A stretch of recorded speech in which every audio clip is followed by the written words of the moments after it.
Bonsoir tout le monde et bienvenue dans ce nouvel épisode du Forum du Parti de la France. Et aujourd'hui, on est sur un sujet léger. On a décidé de parler de Israël-Palestine, de rappeler que le Parti de la France était probablement une des seules structures politiques à être ni pour le kéfier ni pour la kippa. Et donc, nous avons une position nationaliste, une position française. Mais comme vous le savez, on a toujours un invité extérieur au Parti de la France pendant nos émissions. Et ce soir, c'est le cas parce que ce soir, j'accueille Bruno Hirou, président du mouvement national catholique, qui nous fait l'honneur d'être parmi nous ce soir. Bonsoir Bruno, comment allez-vous? Bonsoir Alexandre, bonsoir Victor, bonsoir tout le monde. Eh bien, je vais très bien et je vous remercie de l'invitation pour ce sujet léger et fun. Absolument, beaucoup de délire aujourd'hui. Non, pas tant que ça quand même, pas tant que ça. On va parler de ce sujet là, Israël, Palestine, on ne parle que de ça. Génocide, pas génocide, le fameux éternel débat. Et pour en parler ce soir, j'ai avec moi Victor Jean de la Gillardet, qui est l'adjoint du délégué général du Parti de la France et membre naturellement du bureau du Parti de la France, du bureau politique. Comment allez-vous Victor? Eh bien, bonsoir Alexandre, bonsoir Bruno, je vais très bien, je te remercie. J'ai hâte d'exposer mes différents points de vue et de les confronter à nos, à nos participants sur ce sujet aussi léger que facile à trancher. C'est parfait alors, on va directement attaquer ce sujet léger, fun et amusant.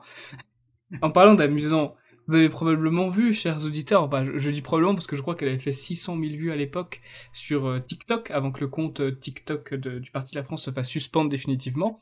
Le 7 octobre 2023, nous faisions un bureau politique avec Bruno Hirou, parce qu'à cette époque, Bruno Hirou était secrétaire général du Parti de la France, je ne l'ai pas précisé en intro, mais il l'était pendant 5 ans, de 2019 à 2024, si je ne dis pas de bêtises. Et justement, le 7 octobre 2023, au moment de la fameuse attaque d'Israël, on avait tourné ensemble, Bruno, je ne sais pas si vous vous en souvenez, une petite vidéo provocatrice avec Thomas Joly, président du Parti de la France, où vous prétendiez n'en avoir rien à foutre du conflit israélo-palestinien et qu'une bonne croisade au nom de Jésus-Christ dans cette zone serait la solution. Avec l'avancée du conflit là-bas, est-ce que vous avez changé d'avis ou est-ce que vous êtes toujours pour cette bonne croisade?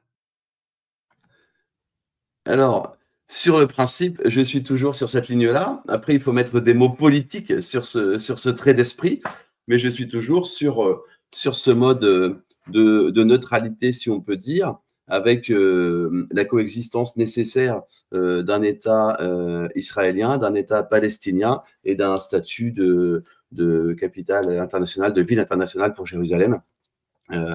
Complètement libéré d'une armée musulmane ou d'une armée juive, mais sous protection de l'ONU. C'est un peu la version politique du trait d'esprit qu'on avait fait ce jour-là sur cette fameuse vidéo, je pense.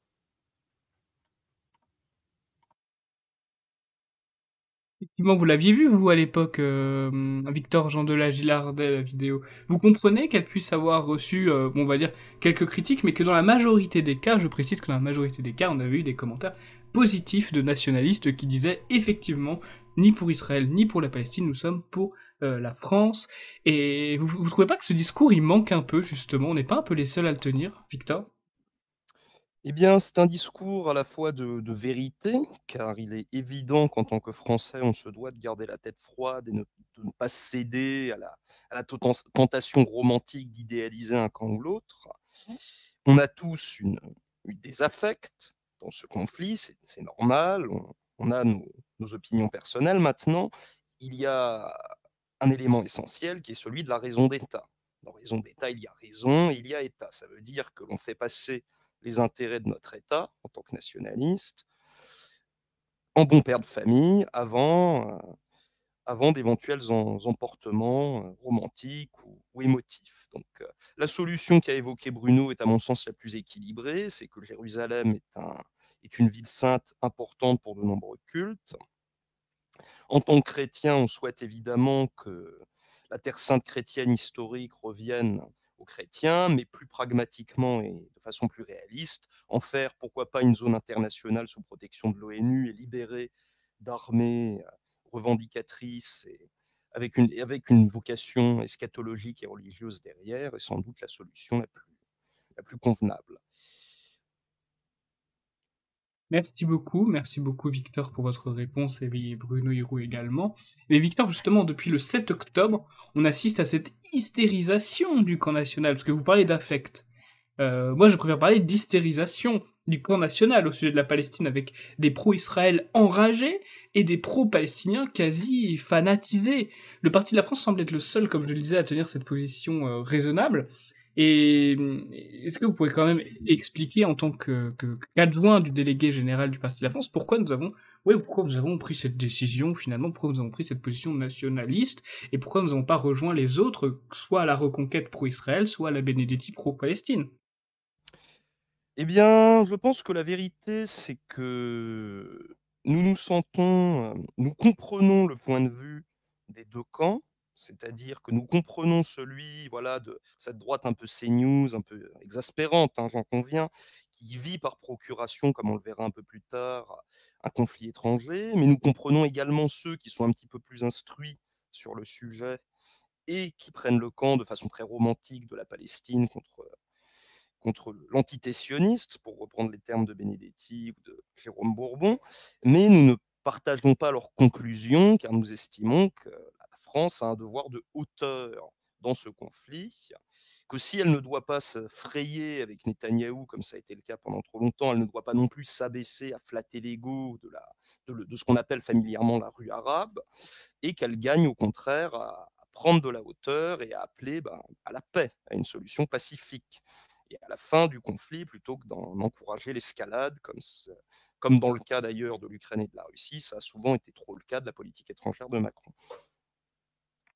Oui, c'est vrai, vous avez raison.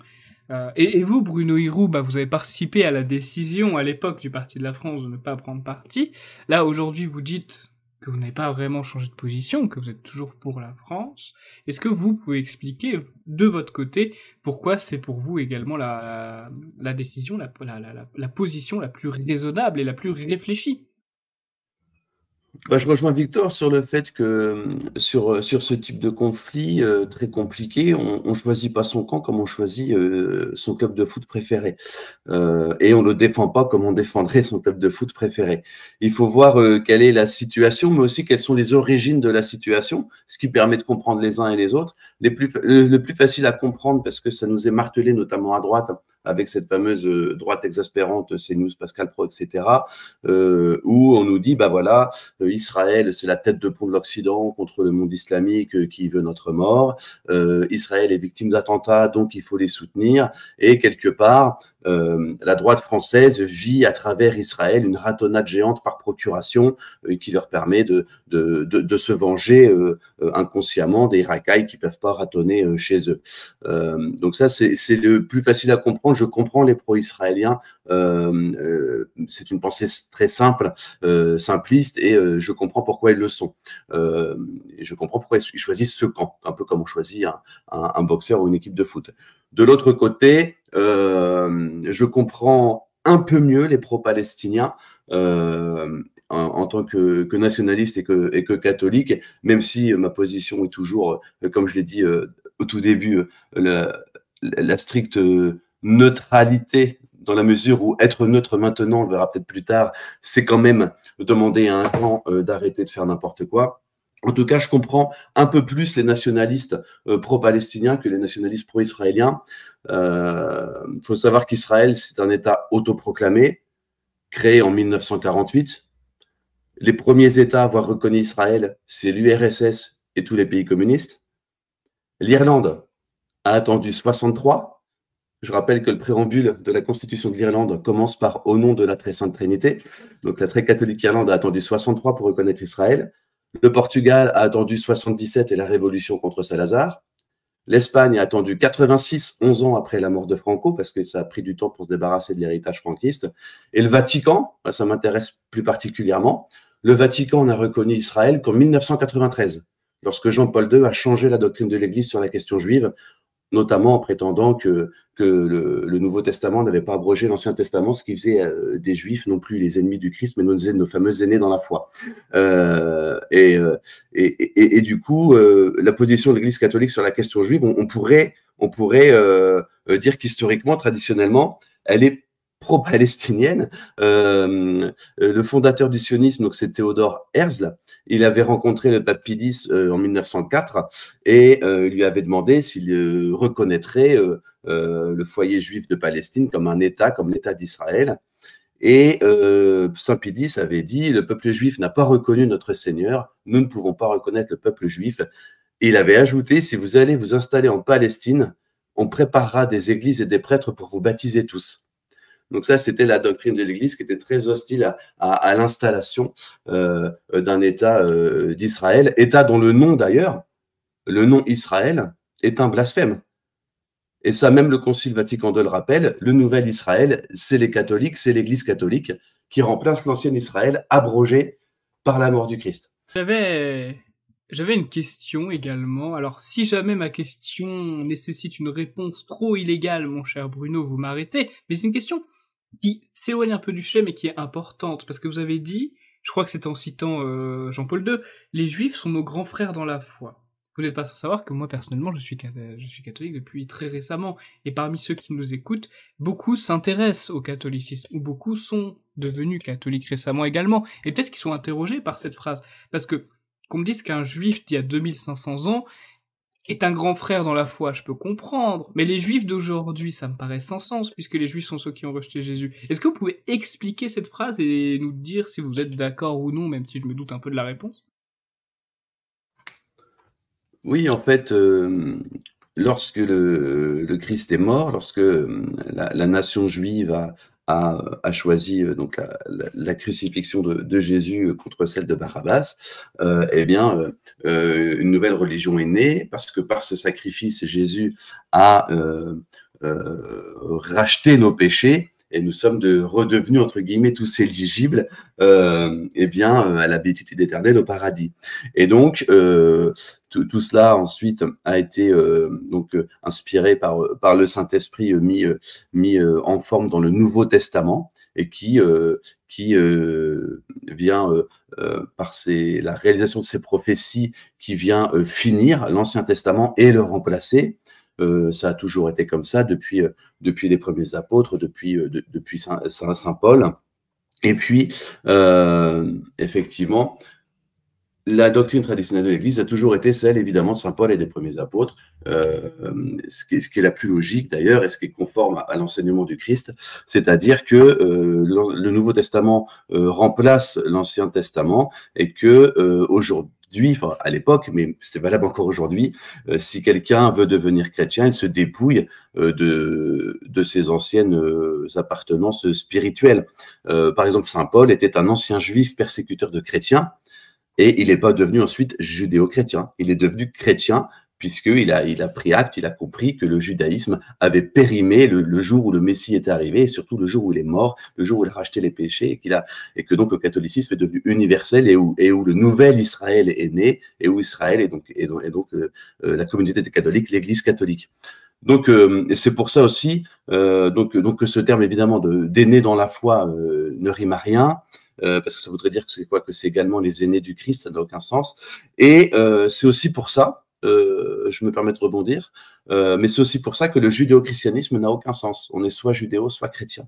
C'est tout, c'est juste pour ça. La mort du Christ vient sceller eh bien, le rachat des péchés, le Nouveau Testament, le côté universel de l'Église qui est donc catholique. J'espère que c'est clair. J'ai essayé de faire un peu court, mais j'étais obligé de développer un peu. Ah non, mais c'est bien, développé, camarade. Oui, bah, par aîné, on aurait pu dire brouillon. Les juifs sont nos brouillons dans la foi. Non, ça marche pas. Non, ils ont été choisis par Dieu. On peut pas dire ça. Par contre, ils ne sont plus le peuple élu depuis la mort du Christ. Ça, c'est évident. Oui, et d'ailleurs, oui, ils ont demandé eux-mêmes, logique. à Ponce Pilate et sous les yeux du Christ, que le sang du Christ leur retombe dessus et sur toute leur descendance jusqu'à la fin des temps. C'est eux qui l'ont demandé. Bah, c'est le principe du Nouveau Testament. C'est le fait que Dieu ne s'adresse plus à un peuple, mais à tous les hommes. Sauf si je me dis de bêtises, hein, ça se trouve. Si, c'est ça, c'est le sens de la venue du Christ. C'est le ça, on est sens de la venue d'accord. du Christ. Tout On à est fait. C'est le d'accord. rachat des péchés de tous les hommes et tous les hommes peuvent accéder à la béatitude éternelle. Ah bah, c'est formidable. Juste avant de donner la parole à Victor, vous comprenez Bruno Hiro quand j'ai parce que j'avais dit en off comme on dit, hein, avant de tourner cette émission, bah, je sais plus s'il l'ai dit en intro. Non, je crois pas que je l'ai dit en intro, mais j'ai expliqué en gros que sans être pro-Israël, j'ai un peu du mal, voilà, j'ai un peu du mal à ne pas devenir anti-Palestine, tellement qu'on voit des drapeaux palestiniens partout, même au pèlerinage de Chartres, sur les bios Twitter, on le voit de manière omniprésente ce drapeau palestinien, et j'ai un peu l'effet Fortnite, c'est-à-dire où j'étais neutre à la base, mais où je commence à avoir un peu une overdose, à être gavé. Est-ce que vous comprenez ça? Est-ce que vous repartagez peut-être vous-même ce même sentiment? Est-ce que vous avez remarqué qu'il y a une surdose? Si Bruno ne prend pas la parole, je vais la prendre, car Je la ça prendrai après, pas de souci. très bien, je te la laisserai ensuite. Ça complète en fait ce que je m'apprêtais à dire, c'est que au-delà donc des considérations religieuses, historiques, de lorsqu'on creuse le sujet et qu'on a une bonne connaissance du sujet, des raisons objectives qui poussent de nombreux nationalistes à revendiquer le soutien à la Palestine, ce qu'a très bien démontré Bruno, il y a aussi un principe de réalisme politique. Et il est vrai que quand on voit le camp pro-palestinien en France, actuellement, il est malheureusement inaudible pour des gens qui veulent parler à la droite, qui veulent parler au peuple français de droite, qui, encore une fois, sont des gens ne connaissant pas tous ces éléments, n'ayant pas cette culture-là. Il est malheureusement inaudible d'être ouvertement pro-palestinien. Donc, il y a une nécessité, c'est ce que je mentionnais auparavant, de prendre de la hauteur en tant que politique, au-delà de ça, et d'essayer de trouver le juste milieu, le meilleur compromis, le plus petit dénominateur commun. Et je pense que la posture de neutralité est la posture politique qui soit à la fois la plus courageuse et la plus viable pour la droite française, même s'il n'y a malheureusement qu'au Parti de la France que c'est la ligne officielle.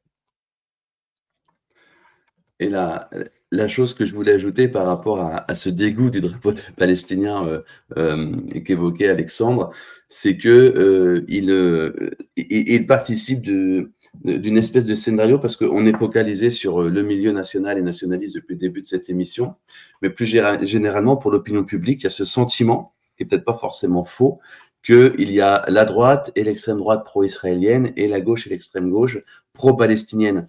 Et je pense que ce qui fait qu'un bon nombre de gens de droite qui auraient pu être neutres sont plutôt pro-israéliens ou anti-palestiniens plutôt que neutres, vient du fait que la gauche use et abuse du drapeau palestinien pour surtout ne pas ne pas se couper de sa base électorale halogène.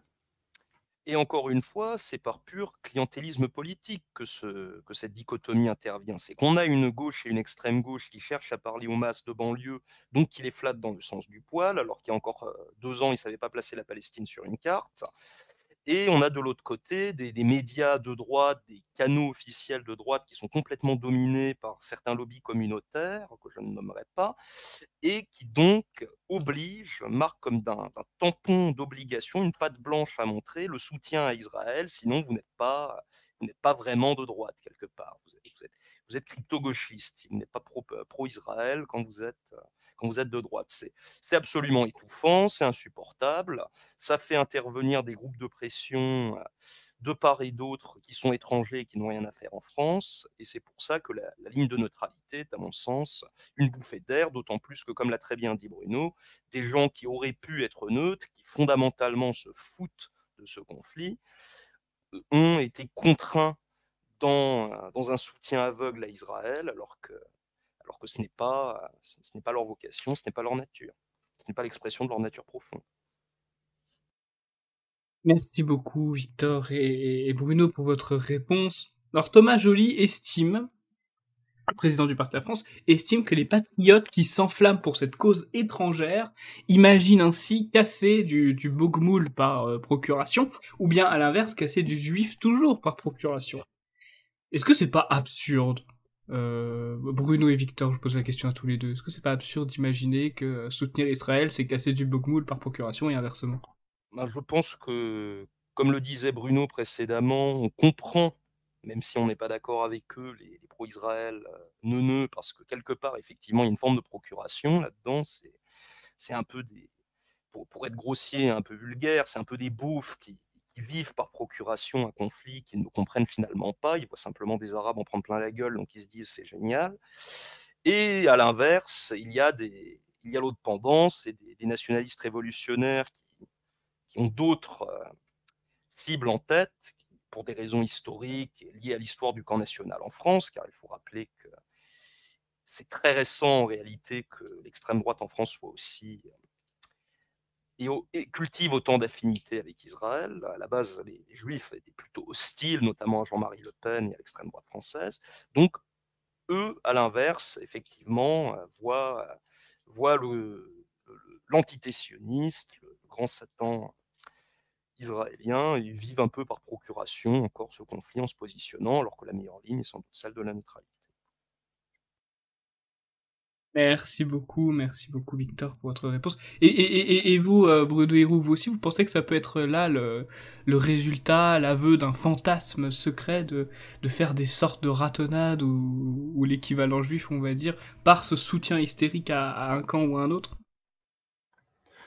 C'est sûr que parmi ceux qui soutiennent Israël, il y a des gens qui le font uniquement parce que Israël est en conflit avec des Arabes ou des musulmans. Parmi ceux qui soutiennent la Palestine, il y a des gens qui détestent Israël uniquement parce que c'est un État juif. Ça, c'est évident, mais comme disait Victor, c'est le niveau zéro de la pensée politique. C'est de la pensée beauf, même si en général, elle est portée par des gens qui ne sont pas du tout beaufs, qui parfois sont même plutôt des moyens ou des grands bourgeois, et notamment des gens de télé. Mais la vraie bonne position, c'est alors faut que les auditeurs soient bien au fait. Quand on parle de neutralité, ce qu'on veut dire, c'est la restitution des choses telles qu'elles sont prévues dans les traités internationaux en vigueur. Ce qui veut dire que sur le terrain, il y aurait quand même des déplacements, et notamment le retour des Palestiniens en Cisjordanie, dans la bande de Gaza. Mais effectivement, c'est ça que neutralité veut dire. Ça ne veut pas dire inaction, match nul. Mais oui, il y a ce côté, on prend parti pour des mauvaises raisons, et on prend souvent parti pour des mauvaises raisons quand on le fait via les réseaux sociaux ou via un prisme militant ou juste une sensibilité. Ah tiens, par exemple, j'ai plus de méfiance des lobbies juifs, alors je vais être plutôt pro-palestinien. Ça, c'est une façon complètement tordue de voir les questions géopolitiques et les questions de politique internationale. Merci beaucoup pour votre réponse. Et vous savez, le plus gros argument que j'ai entendu, notamment chez Reconquête, notamment chez Éric Zemmour, Damien Rieu et même certains à droite au Rassemblement National, à droite, au Rassemblement National en tout cas, plein de gens pro-Israël nous expliquent que Israël est un poste avancé de l'Occident, c'est un rempart, même le premier rempart contre l'invasion islamique en Europe. Bah déjà, ça marche pas très bien le rempart. J'aimerais vous dire, oui? Je te laisse terminer ta question, mais je pense que c'est le sujet sur lequel je vais apprécier intervenir. Ah bah formidable mon cher Victor. Et bah allez-y alors, qu'est-ce que vous répondez à ces enculés qui disent que c'est un rempart contre l'invasion islamique en Eh Europe? bien, comme nous le précisions auparavant, bien qu'étant plutôt sur une posture de neutralité, nous ne pouvons qu'observer qu'il y a d'un côté quand même des gens qui ont un certain sens de la chronologie et d'autres qui sont, pardonnez-moi, mais complètement incultes.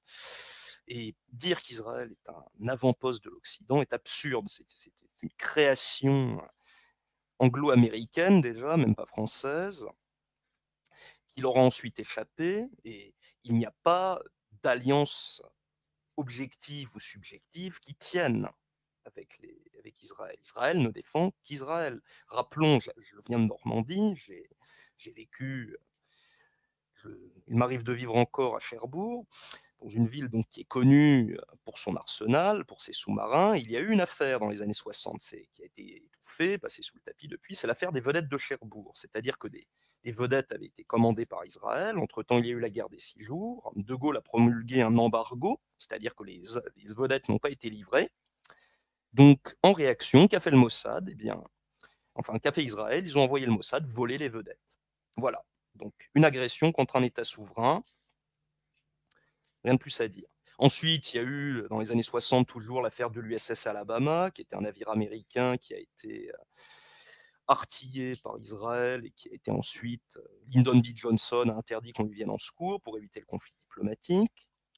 Plus récemment, on pourrait mentionner le cas de la guerre en Arménie, où Israël arme et soutient les Azerbaïdjanais contre l'Arménie. Bizarre, ils arment des chiites islamistes contre un pays chrétien, qui est l'Arménie. Donc là aussi, j'ai envie de dire quelle est la collusion judéo-chrétienne. J'ai du mal à comprendre le judéo comment le judéo vient s'imbriquer avec le chrétien. Et dire que c'est un avant-poste de la civilisation occidentale, enfin, Israël n'a cessé de démontrer depuis son existence qu'ils ne sont en réalité, comme je l'expliquais, occidentaux que quand ça les arrange. C'est un État qui pratique la politique du seul au monde, qui s'accommode très bien, d'ailleurs ils l'ont admis récemment, d'armer des groupes comme Daesh, qui ont commis des attentats en France, d'armer pratiquement toutes les insurrections d'inspiration islamiste, takfériste en Syrie et en Irak ont été soutenues par Israël, car c'était une façon pour Israël de nuire à des régimes leur étant hostiles, comme le régime de Bachar al-Assad en Syrie. Donc c'est une idiotie complète de voir un allié en Israël d'une quelconque façon. Israël ne défend rien d'autre que son existence propre, encore une fois, et n'hésite pas à nous nuire lorsque ça... Tant mieux pour eux d'ailleurs, hein, c'est ce que tout État devrait faire, hein, c'est la raison d'État qui prône. Mais ce ne sont ni des amis ni des alliés, et il n'y a rien que fait Israël au Moyen-Orient qui contribue à nous aider en Occident, bien au contraire. Car pendant qu'Israël fait la guerre aux Arabes, d'autres lobbies communautaires les font venir ici, les font venir chez nous.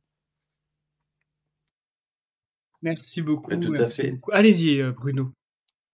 Tout à fait. Et pour continuer l'excellente intervention de Victor, les gens qui disent qu'Israël est la tête de pont de l'Occident contre l'islam, c'est ultra ringard, hein, c'est déjà ce qu'on essayait de nous vendre lorsqu'il y a eu la scission d'unité radicale.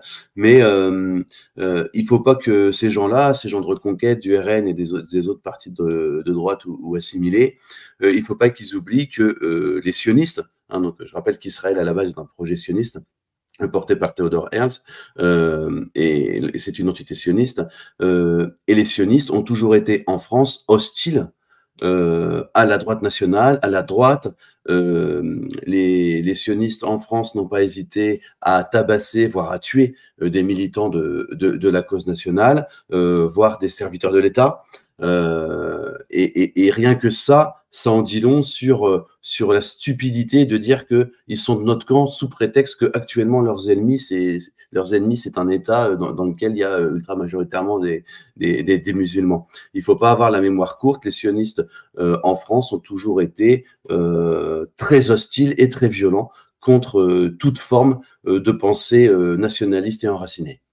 Rappelons à ce propos que Jean-Marie Le Pen, même à l'époque où il était pro-Israël, il avait d'ailleurs été félicité par le Congrès juif mondial pour son soutien à Israël, était déjà vilipendé par des groupes sionistes en France. C'est-à-dire que même en étant favorable à l'État d'Israël, le simple fait d'être de droite nationale et de ne pas être sectariste vis-à-vis de gens, quelles que soient leurs opinions sur le sujet, suffisait à en faire un paria pour les milieux d'affaires, les lobbies communautaires juifs à l'époque, et sionistes. Donc c'est un manque de mémoire totale que de penser, d'ailleurs c'est ringard comme le disait Bruno, parce que c'est déjà ce qu'essayaient de vendre des gens au moment de la scission d'unité radicale, puis ensuite les identitaires, on sait ce que c'est devenu.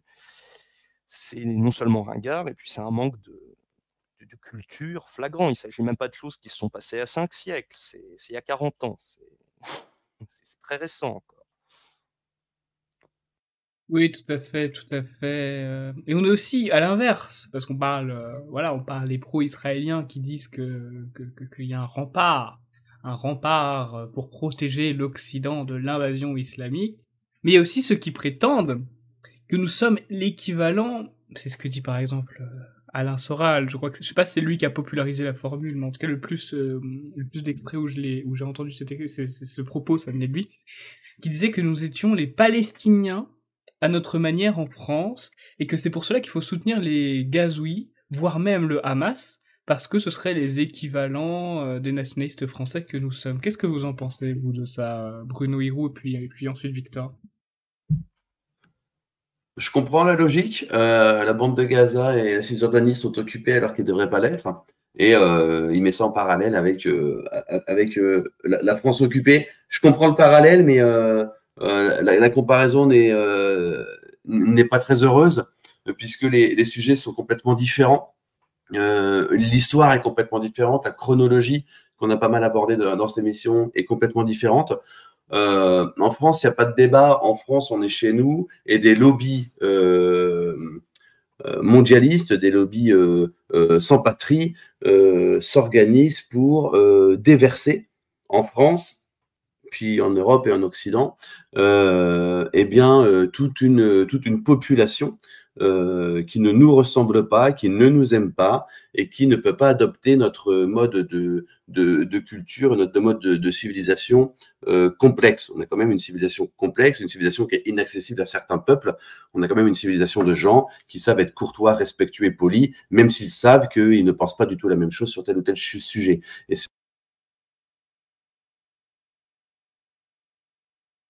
Ton micro est coupé, Bruno. Ah, j'ai cru que ça venait de moi, j'ai cru que ça venait de moi. Euh...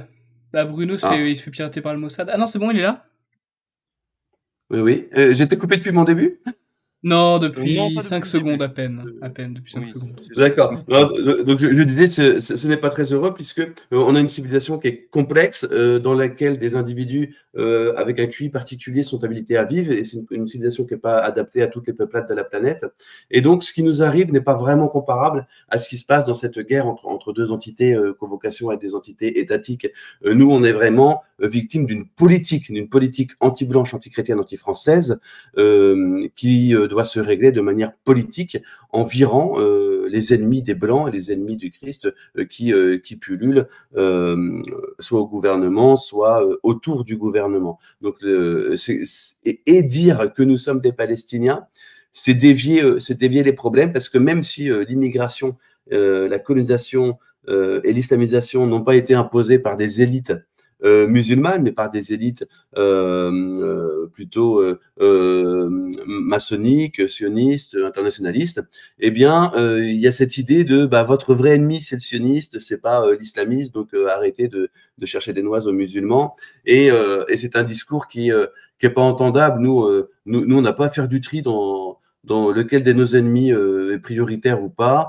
Il y a des gens en France qui nous détestent, quel que soit le poste où ils sont, ils doivent dégager. Être remplacés par des Français pro-français. Et c'est complètement malheureux de nous comparer à des Palestiniens occupés. La France n'est pas la bande de Gaza, c'est bien plus que cela.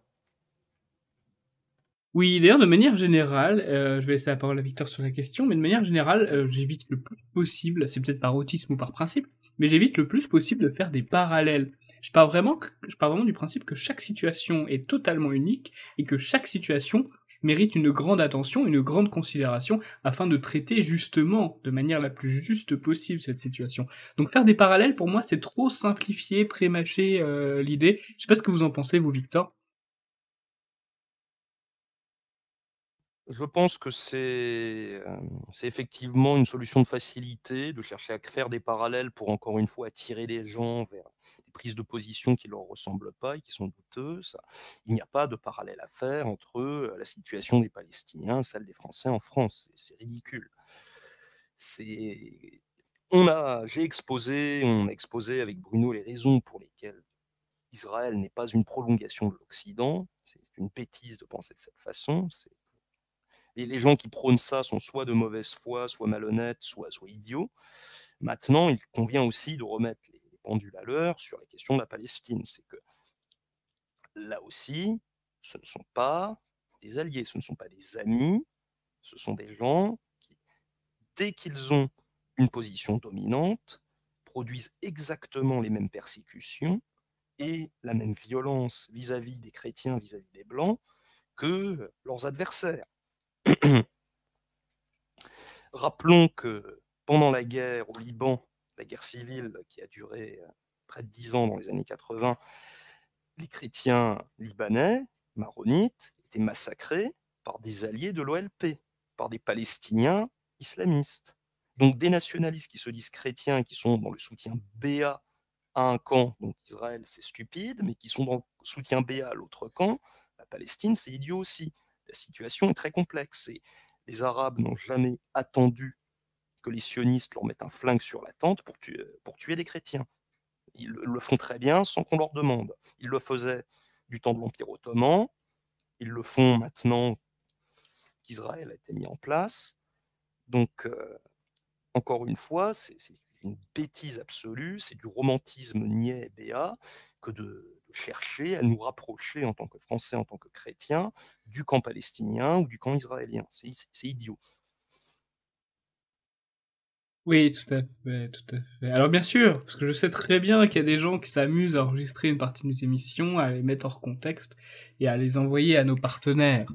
Nos partenaires qui disent que les Français sont les équivalents des Palestiniens, moi je critique pas. Moi je trouve que le raisonnement est bancal, bien sûr, mais je n'attaque pas les personnes qui pensent ça, j'attaque le raisonnement en lui-même.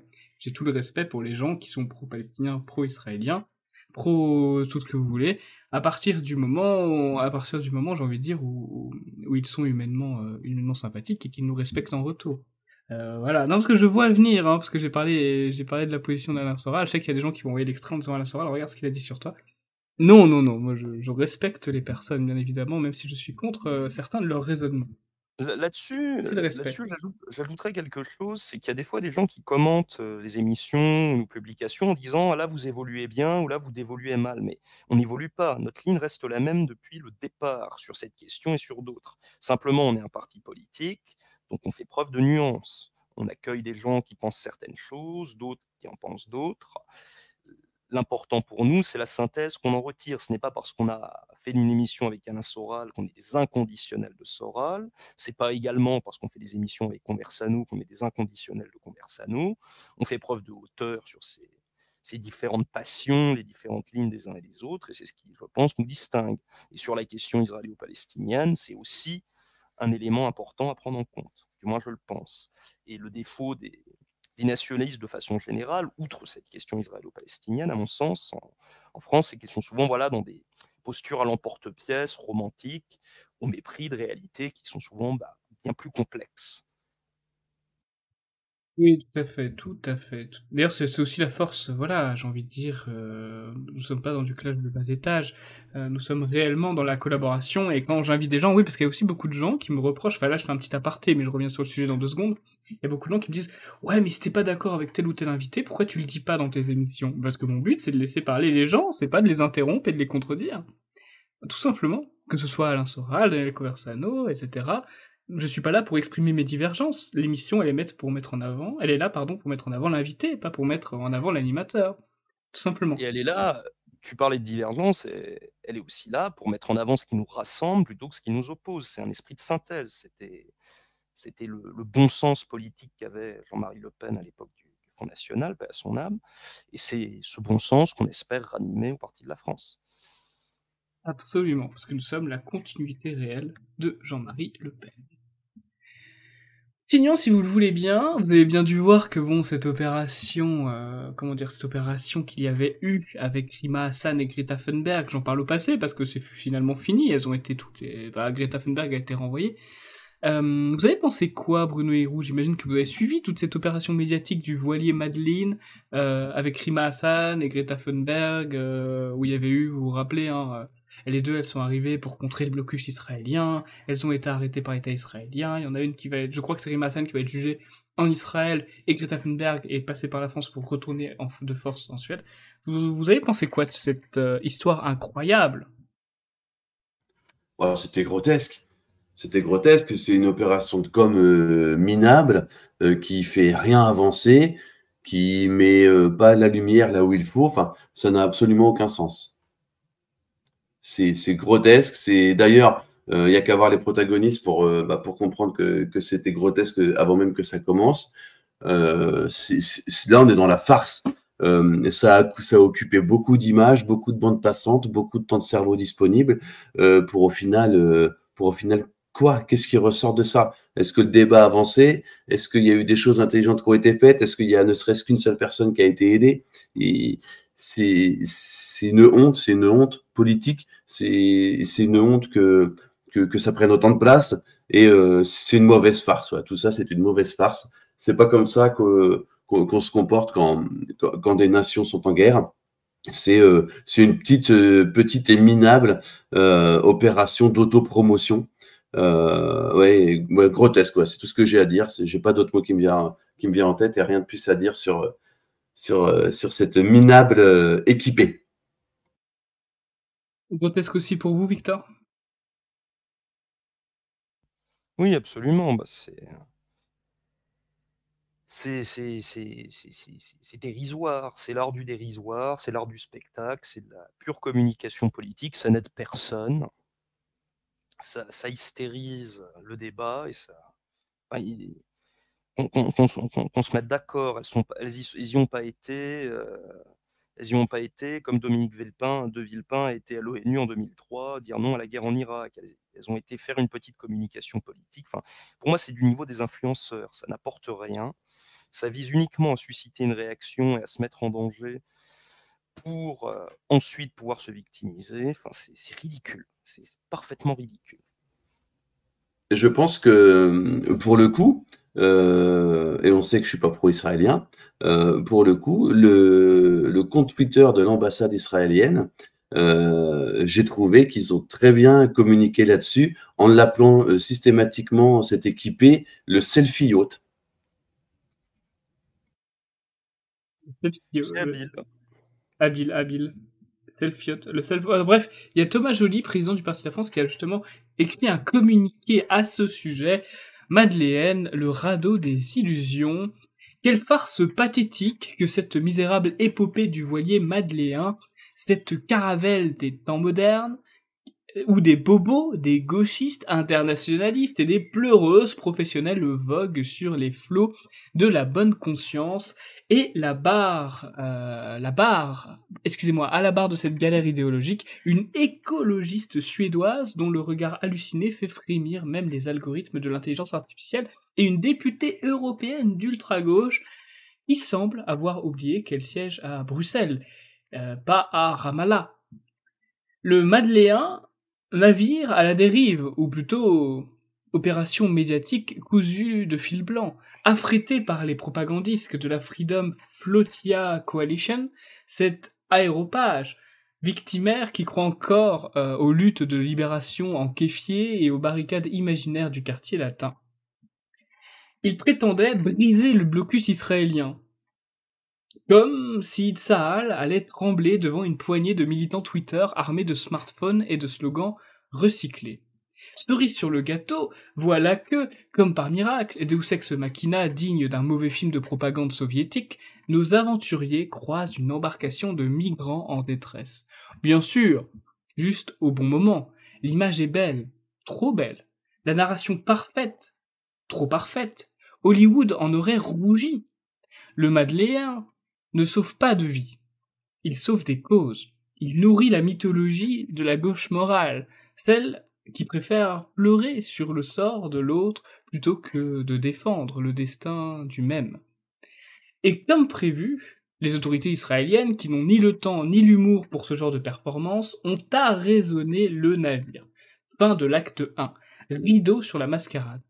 Mais en France, le cirque continue. Les fanatiques de la France insoumise, qui ne voient plus la France que comme un obstacle à abattre, appellent à la mobilisation générale. La grande alliance intersectionnelle entre les islamistes, les indigénistes, les wokistes, les néo-trotskistes est en marche. La cause palestinienne, elle n'est qu'un alibi. Ce qu'ils défendent, ce n'est pas Gaza, c'est la disparition de notre civilisation. Qu'on me comprenne bien, je ne viens pas ici défendre la politique de Netanyahou, que je considère comme moralement délétère et clairement génocidaire. Mais on ne combat pas une injustice par une farce. On ne résiste pas à la barbarie par l'idolâtrie. Ce voilier n'est pas une arche de paix. C'est un radeau de la Méduse, embarquant les ruines d'une gauche moribonde, prête à tout, jusqu'à pactiser avec les pires ennemis de la liberté, pour sauver ces chimères. Pendant que ces saltimbanques voguent vers l'heure de gloire médiatique, la France, elle se noie. Elle se noie sous les vagues migratoires qu'ils célèbrent, sous des replis communautaires qu'ils encouragent, sous l'islamisation rampante dont ils se réjouissent. À bord du Madeleine, il n'y a pas que les militants, il y a les fossoyeurs. Fossoyeurs de l'Europe, fossoyeurs des nations, fossoyeurs de notre identité. Alors non, je n'ai aucune solidarité avec ces pseudo-héros. Ils restent en mer avec leurs illusions, leurs slogans et leur boussole morale déréglée. Moi, je reste sur la terre ferme, celle d'un peuple qui ne veut pas mourir. C'était le communiqué de presse de Thomas Joly, président du Parti de la France. Alors oui, c'est vrai qu'à un moment donné, je peux peut-être vous demander votre avis. Moi, je suis pas assez renseigné, je pense, sur la question. Mais Thomas Joly nous dit que Netanyahou fait une politique génocidaire. Alors c'est peut-être parce que l'on entend beaucoup trop parler de génocide, je sais qu'il ne faut pas se baser que sur le nombre, mais je n'ai pas assez étudié la question, voilà, pour savoir si on pouvait juger ce qui se passerait en Palestine d'un acte génocidaire ou pas.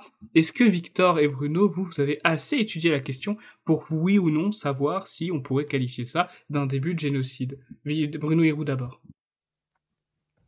Bah, clairement, il est question dans les territoires dont j'ai parlé, Cisjordanie et bande de Gaza, d'éradiquer les habitations individuelles, les quartiers civils, et pour qu'ils soient déportés ou s'autodéportent dans d'autres zones géographiques. Donc, on peut appeler ça une politique génocidaire.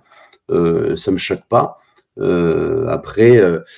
Il faut voir aussi que, en termes d'eschatologie, on est sur quelque chose qui n'a rien à voir avec les traités internationaux en vigueur, qui est très violent puisque l'eschatologie sioniste, juive et israélienne, c'est pas seulement leur petit État, c'est pas seulement leur petit État plus la Cisjordanie, plus la bande de Gaza.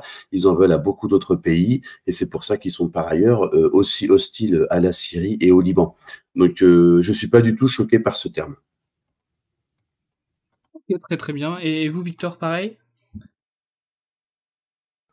On peut, oui, à minima parler de nettoyage ethnique. Il n'y a pas d'autre terme. Il y a des villages qui sont rasés, il y a des populations qui sont déplacées de force. Enfin, c'est des- c'est une volonté de nettoyer littéralement des régions ethniquement pour préparer ensuite la venue de colons israéliens. Donc, le terme de génocide est fort, mais il n'est pas, c'est pas un barbarisme dans ce contexte. Il est employable.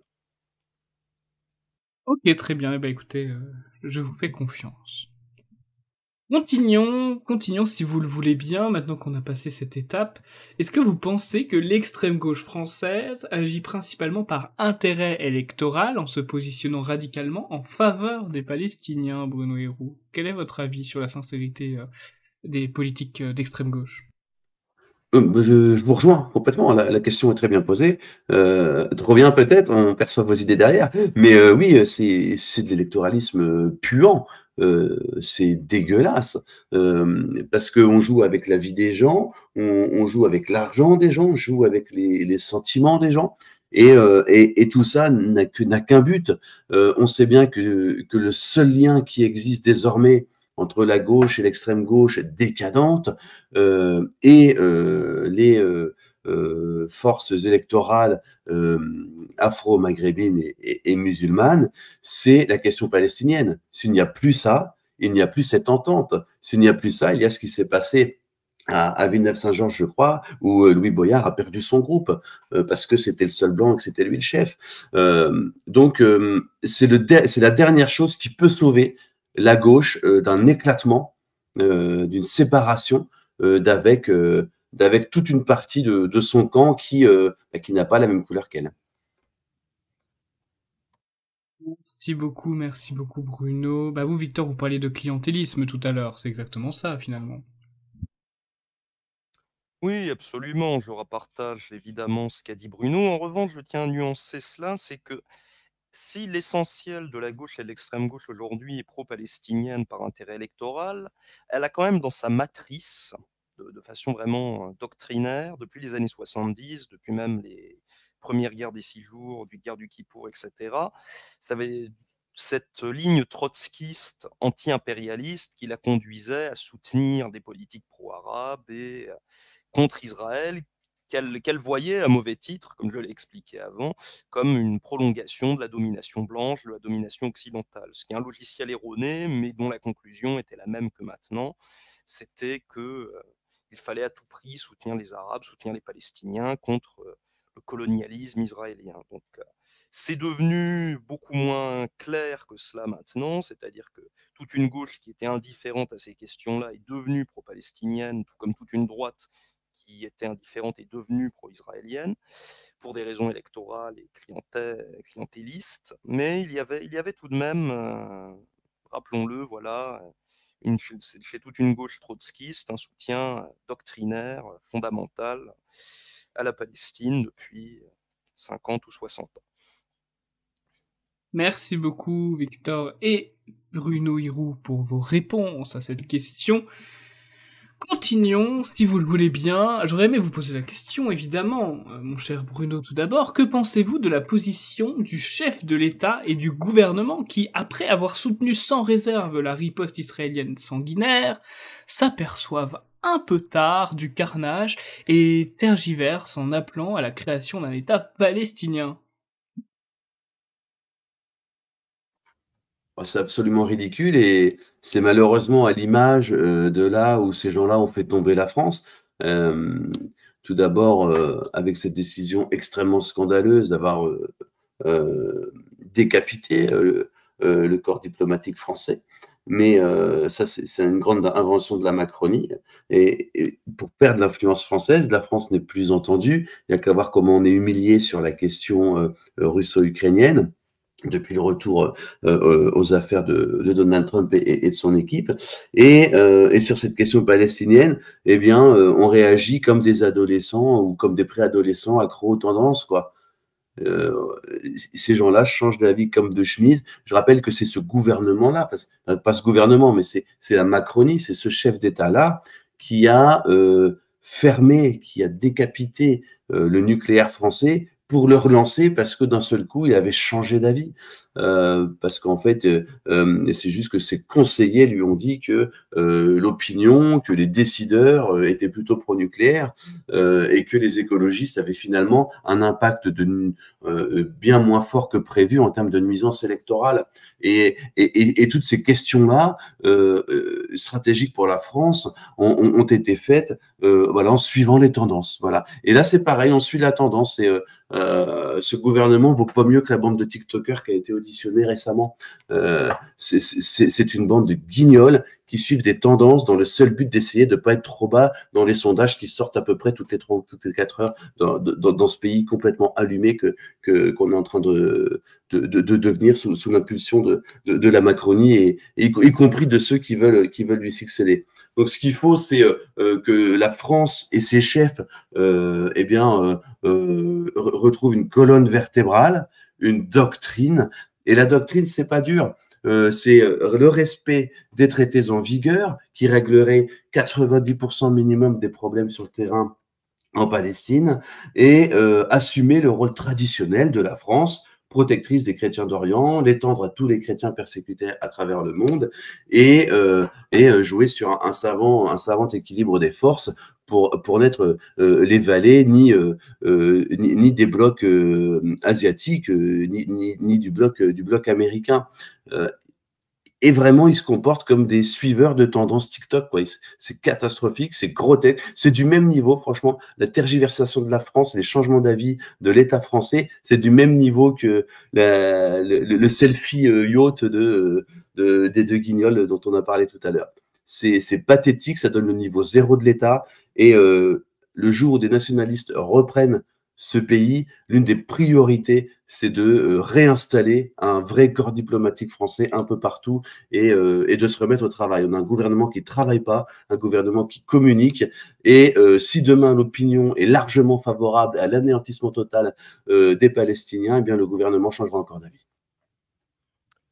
Je n'ai pas grand-chose Allez-y, à Victor. ajouter à ce que vient de dire Bruno. Je pense qu'effectivement, c'est un des stigmates du centrisme politique, c'est-à-dire qu'on n'a pas de conviction, on se contente de se positionner en fonction des sondages et des tendances. Le revirement sur le nucléaire est un excellent exemple. Le fait d'avoir décapité le corps diplomatique français, c'est une aberration.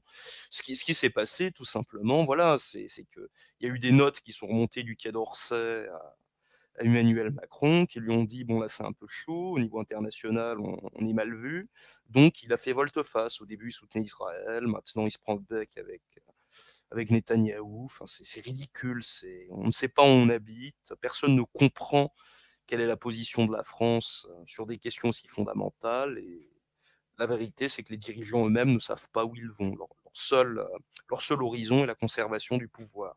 Ils n'ont pas d'idéologie, ils n'ont pas de doctrine, ils n'ont pas de ligne ou de vision politique claire, autre que la perpétuation des intérêts de leur caste.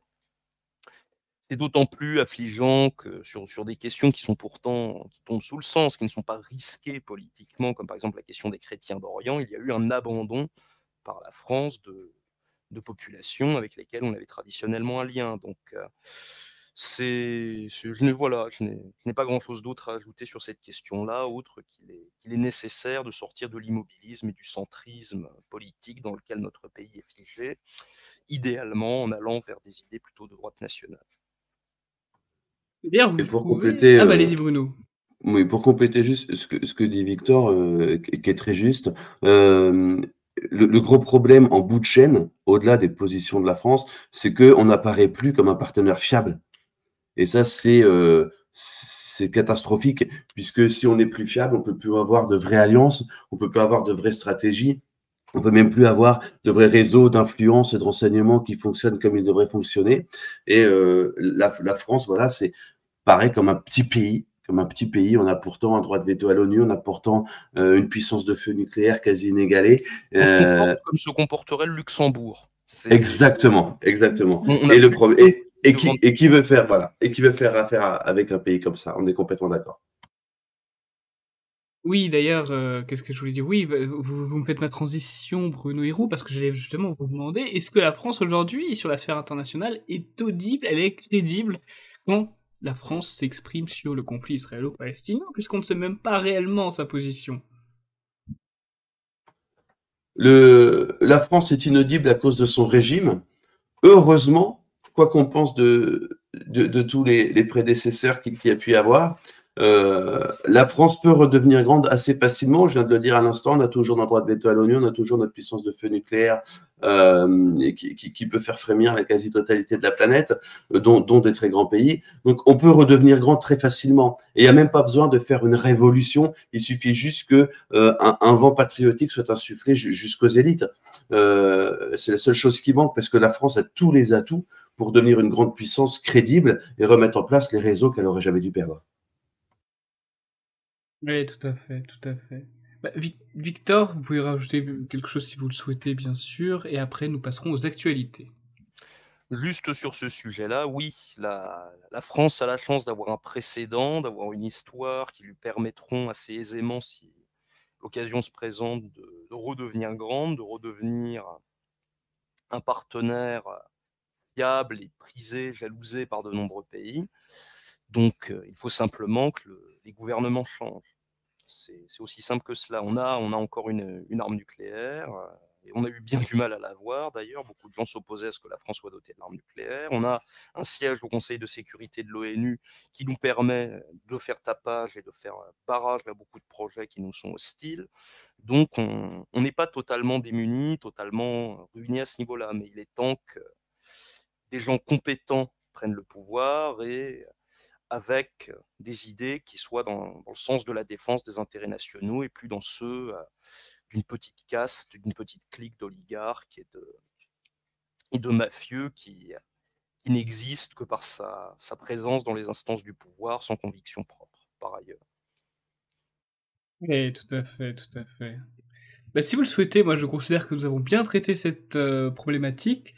Pendant plus d'une heure, nous avons expliqué pourquoi la neutralité, le fait de ne pas être pro-Israël ou pro-Palestine était la position pour nous la plus logique et la plus raisonnable pour notre parti politique qu'est le Parti de la France, et sans nous mettre à dos ceux qui sont pro-Israël, ceux qui sont pro-Palestine. À la limite, on peut se mettre à dos les hystériques, mais pas ceux qui se prennent parti intelligemment. Alors, sujet d'actualité, on en parlait tout à l'heure, brièvement, les influenceurs à l'Assemblée, vous avez dû voir. C'est intéressant, j'ai vu que c'était la France Insoumise, vous voyez, dans la commission d'enquête, qui avait qui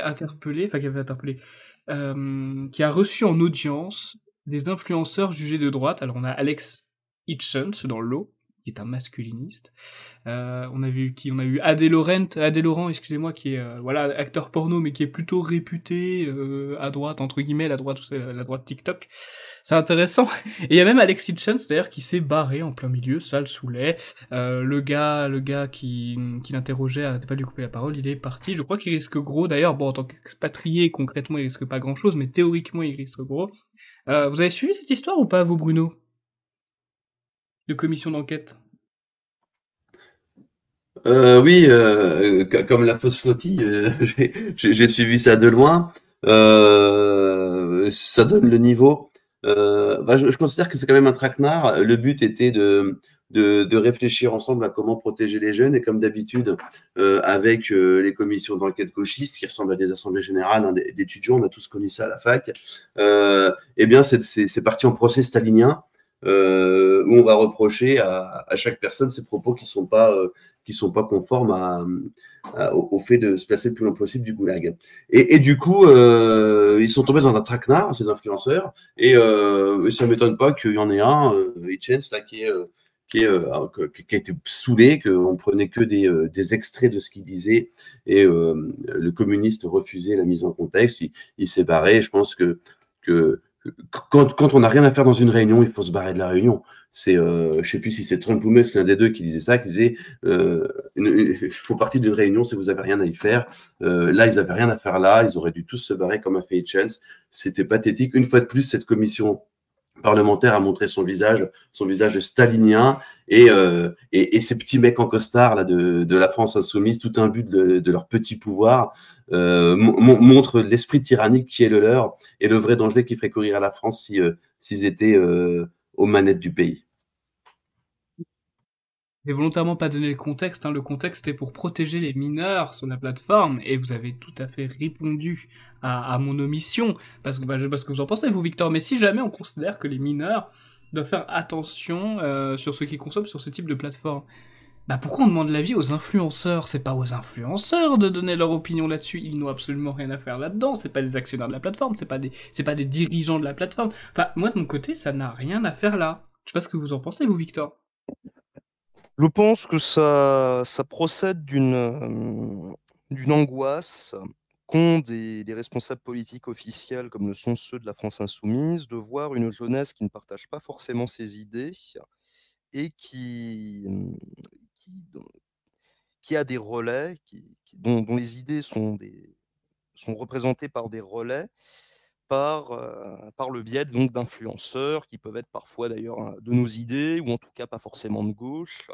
Donc c'est une manière, en fait, voilà, comme l'a dit Bruno, c'est un peu un tribunal stalinien, c'est un peu les purges de Moscou, c'est une manière pour l'ordre en place, pour les partis en place, de convoquer des gens qui ne sont pas alignés sur la doxa du parti, ou bien alors qui le sont, mais avec des nuances, qui font un peu des électrons libres.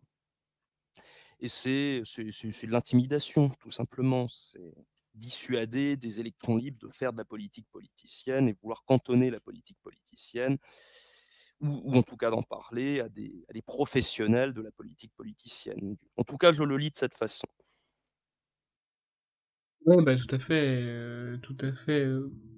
Enfin voilà, moi je trouve ça assez ridicule.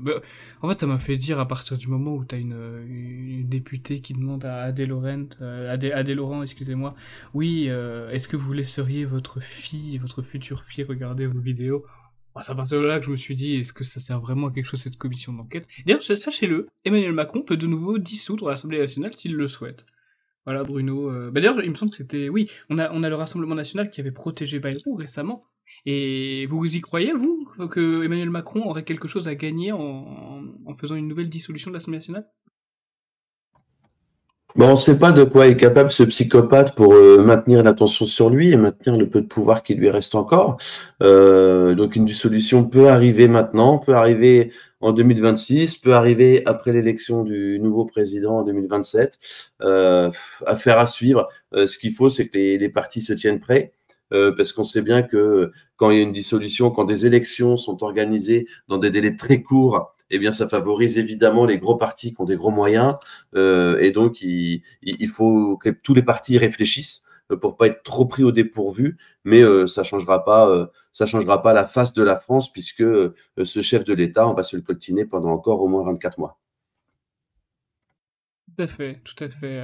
Oui, d'ailleurs, il y a des gens, enfin, je me rappelle plus. C'était une rumeur qu'on entendait depuis quelque temps. Oui, Emmanuel Macron, il ne finira pas son mandat. Oui, oui, oui, il sera forcé de démissionner. Alors moi, j'ai jamais cru personnellement. Pour moi, il sera jusqu'en 2027. Il y a aussi des rumeurs comme quoi ils diront, comme quoi des gens disent qu'il fera en sorte d'avoir un troisième mandat. Ça non plus, j'y crois pas du tout. Enfin, je sais pas si vous y croyez. Moi, personnellement, j'y crois pas parce qu'en soi, Macron, c'est pas le grand Manitou, c'est pas un grand méchant, c'est un fonctionnaire. Le successeur d'Emmanuel Macron. Il fera exactement la politique, voilà, la politique qui sera souhaitée.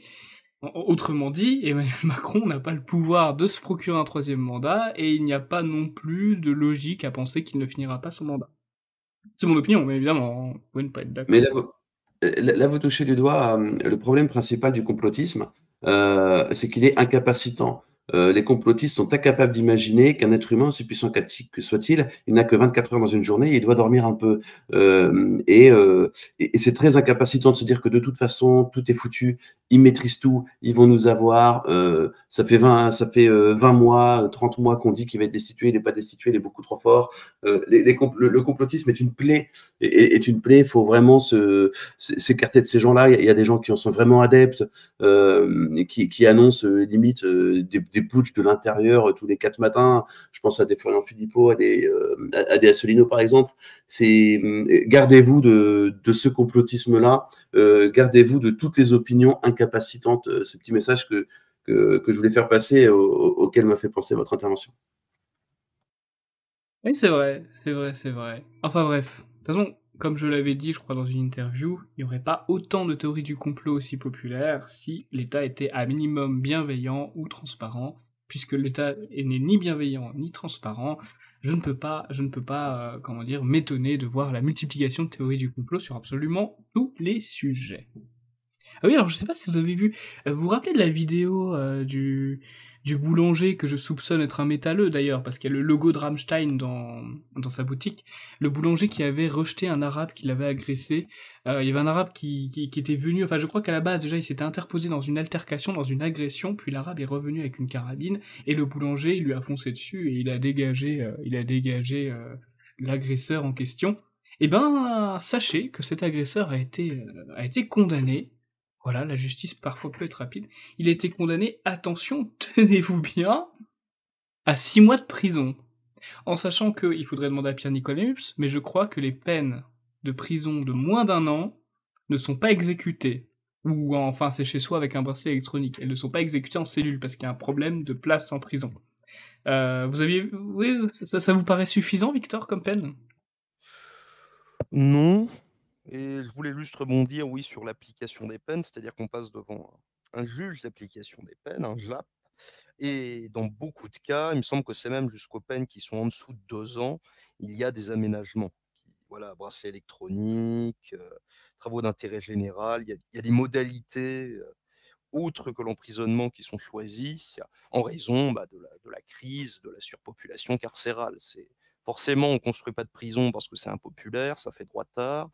Donc après, quand il y a plus de condamnés et de justiciables à emprisonner, bah forcément, on n'a plus de place.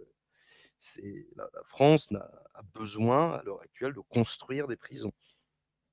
C'est évident. S'il y a une hausse du nombre de condamnés, bah, il faut qu'ils puissent effectuer leur peine dans des conditions bon, à la fois décentes, car bon, la surpopulation carcérale, ça entraîne tout un nombre de problèmes autres pour ceux qui sont enfermés, et qu'ils soient appliqués, qu'ils soient mis en dehors de la société.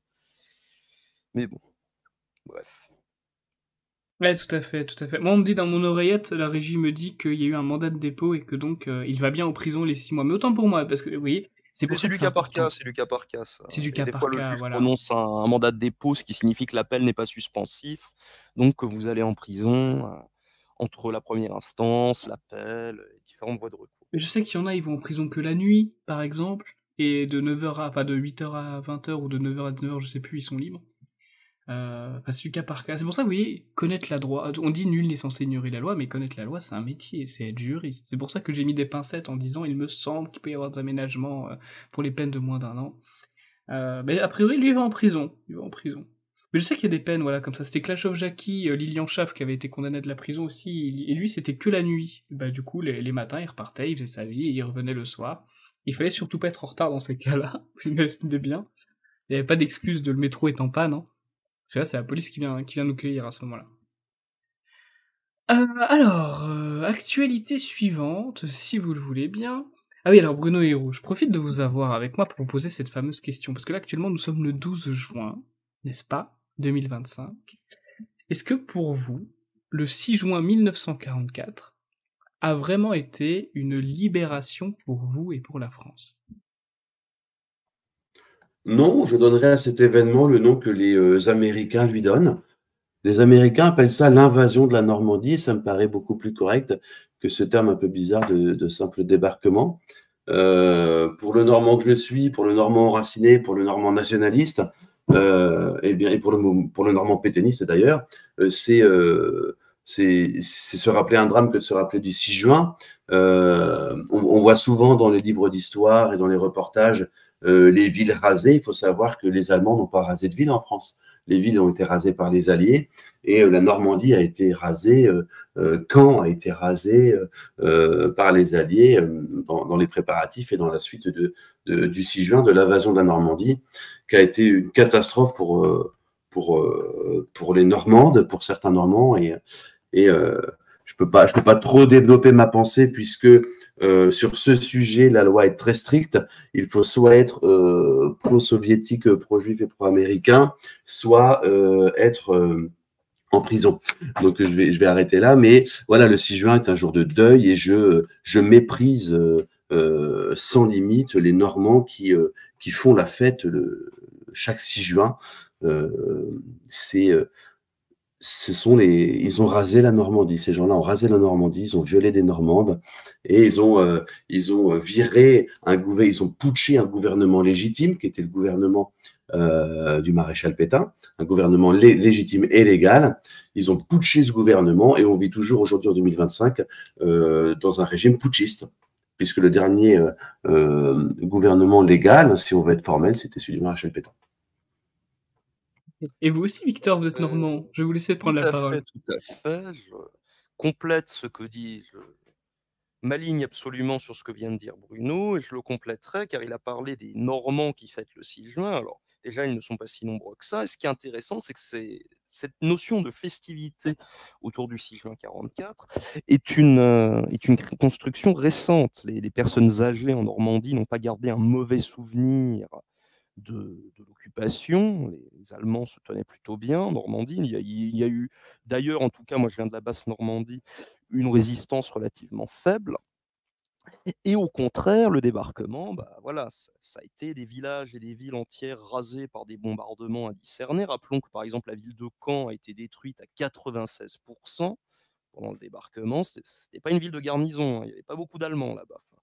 Et de l'aveu même des généraux américains, les Normands étaient contris de les voir arriver.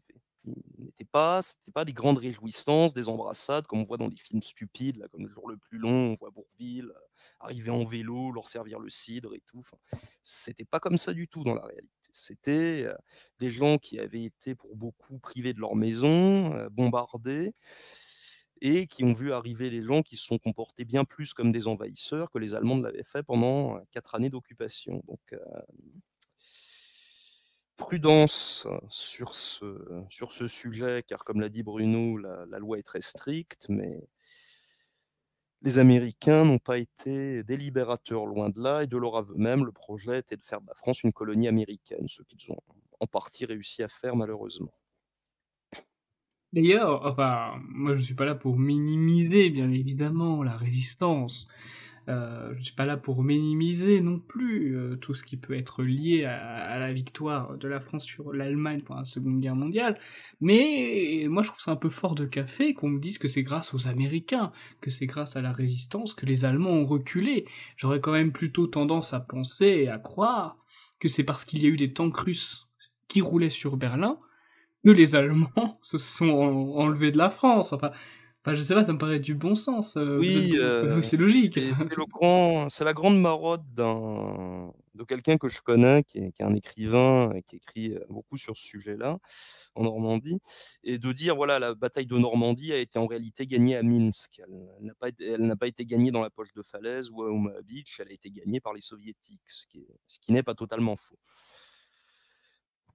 Sans oublier que quand même, notamment pour combattre les divisions SS, les Russes étaient quand même armés par les Américains.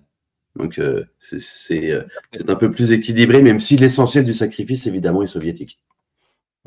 Ouais, c'est clair, c'est clair. Ah oui, d'ailleurs, ça me fait penser qu'il me semble, les historiens dans les auditeurs pourront peut-être me corriger si je me trompe, mais que la première fois que le napalm a été testé dans des conditions réelles, c'est en Normandie. Les maisons normandes ont servi de test pour le napalm, qui sera plus tard utilisé pour la célèbre guerre du Vietnam. Notamment, pas que.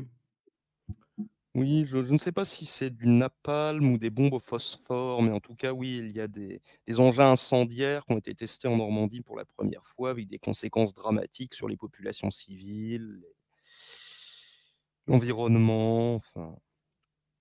Il y a des sites qui ont été durablement marqués, notamment dans la poche de Falaise, dans le sud de la Normandie, dans l'Orne en particulier. Oui, et oui. Continuons si vous le voulez bien. Alors oui, vous avez probablement vu cette histoire terrible. Une surveillante à Nogent, en Haute-Marne, qui a été assassinée par un élève. Il me semble que c'est 5 coups de poignard dans la gorge. Justement, Thomas Joly, président du Parti de la France, a écrit un communiqué là-dessus, et donc je vais me permettre de vous le lire. Que nous dit Thomas Joly ? Le drame de Nogent, où une surveillante a été poignardée à mort par un collégien, aurait pu être l'occasion d'un sursaut national. Mais non. Que nous propose l'établissement ? François Bayrou, ce vieux centriste en costume de flanelle, veut interdire la vente de couteaux aux mineurs. Pourquoi pas les fourchettes, tant qu'on y est ? Des portiques de sécurité à l'entrée des collèges. Le rêve humide des technocrates est de transformer les écoles en aéroports sans jamais se demander qui il faut empêcher d'y entrer.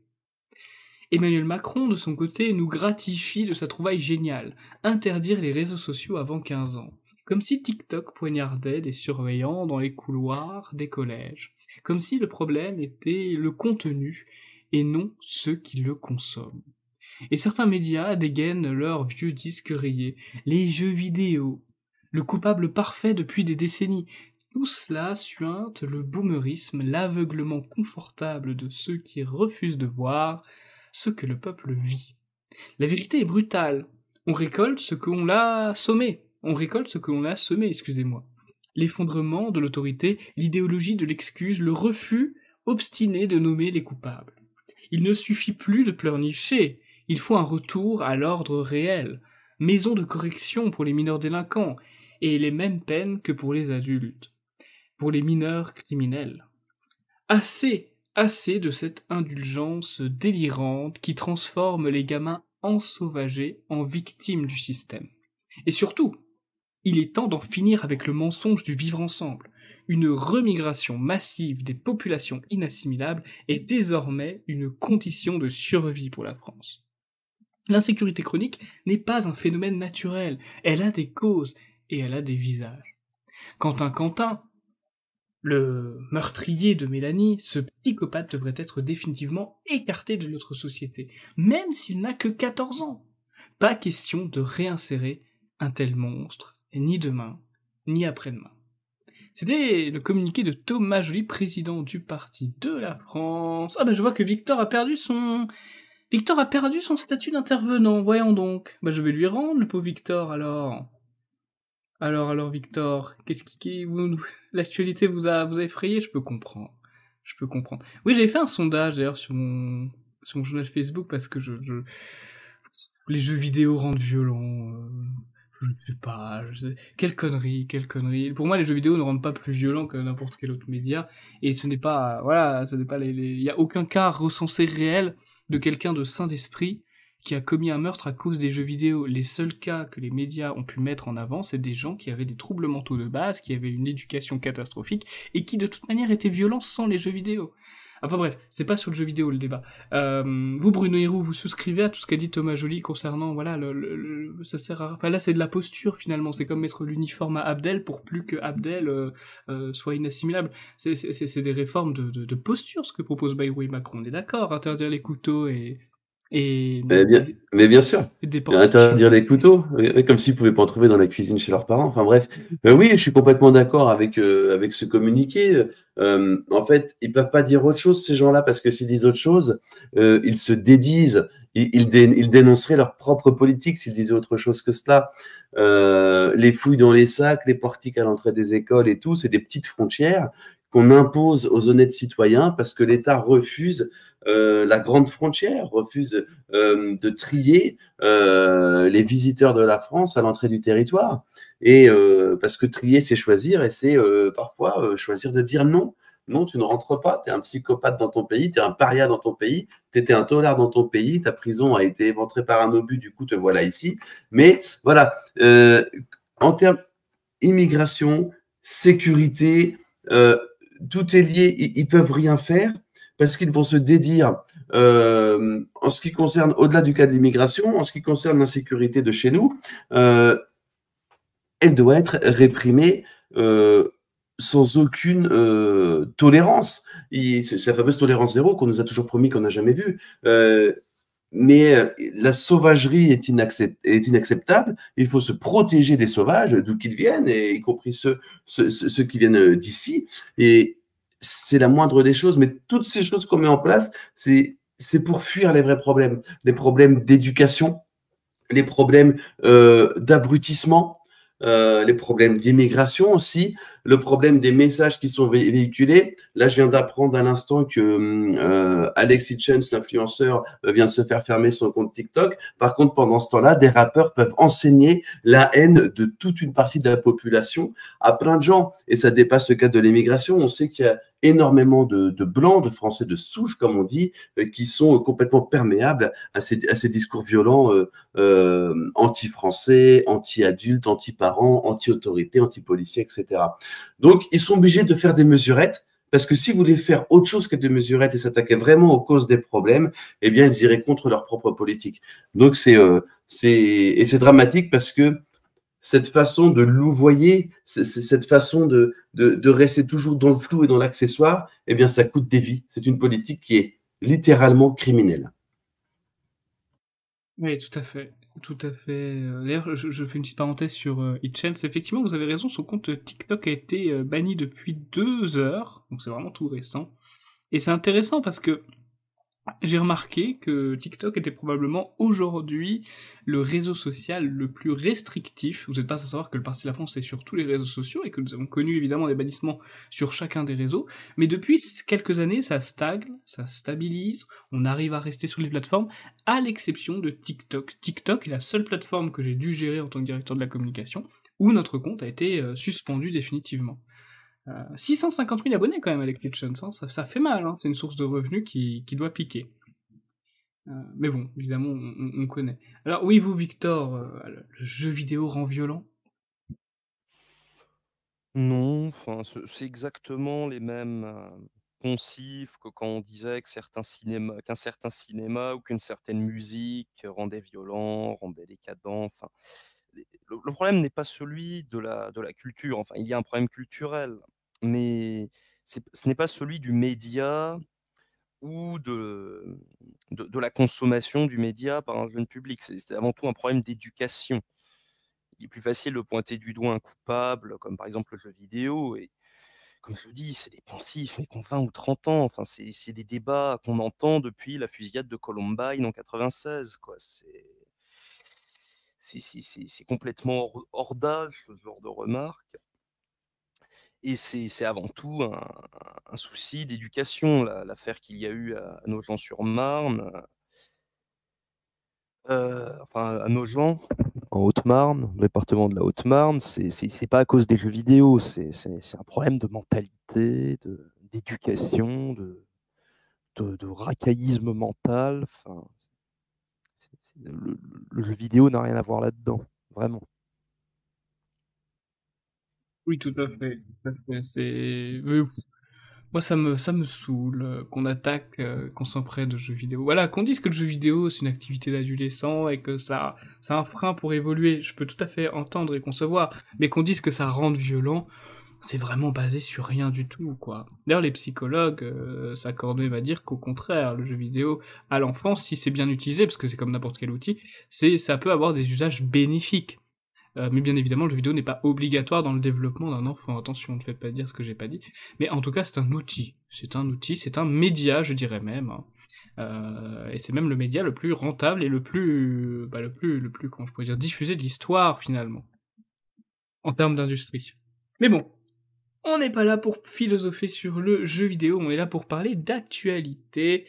Et je sais pas si vous avez vu, je pense que oui, il y a beaucoup d'émeutes en Californie. Hein. On a le gouverneur de Californie qui dit que Trump, c'était quoi? C'était un fasciste, je crois qu'il avait dit quelque chose comme ça. Non, dictatorial, qu'il a utilisé la garde nationale sans lui demander. En même temps, c'est le principe d'une garde nationale, il n'y a pas à avoir l'accord du gouverneur, je crois pas.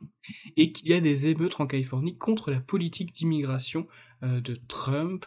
Qu'est-ce que vous en pensez de tout ça? Enfin, parce que c'est vrai que Bruno Hiro, ça fait longtemps qu'on ne s'est pas vu. Vous soutenez toujours Donald Trump de votre côté? Non, moi, je suis toujours ceux qui sont patriotes, qui veulent que leurs entreprises soient florissantes, qui veulent que leur pays soit protégé et qui veulent que la sécurité soit rétablie. Donc, je reste trumpiste là-dessus. Puis surtout, j'étais trumpiste contre la Clinton et j'ai été récemment trumpiste contre le duo Kamala Harris. Zombie Joe Biden, quoi. Donc là-dessus, j'ai pas changé d'avis. Et sur ces émeutes, et ben comme d'habitude, comme chez nous, c'est des émeutes de gens qui ne sont pas du pays, qui se revendiquent d'un autre pays, mais qui préfèrent vivre dans le pays qu'ils détestent plutôt que dans le pays dont ils se réclament. J'y vois un parallèle très clair avec les Algériens, pour les nommer. La seule façon de régler ce problème-là, là, pour le coup, c'est très simple, c'est la remigration. Franchement. Ah, ça me fait plaisir, Bruno. Ça me fait plaisir. Victor, vous avez disparu, mais j'espère que vous avez entendu Bruno Hiro sur Donald Oui, Trump. j'ai entendu l'essentiel de ce qu'a dit Bruno. Effectivement, il y a ces manifestations en Californie contre la politique de Trump. Elles rendent service en réalité à nos idées, puisque bon, on voit des gens qui agitent le drapeau mexicain et qui brûlent des voitures pour protester contre un État fasciste qui opprimerait des pauvres Mexicains intégrés qui travaillent et qui ne brûlent pas de voitures.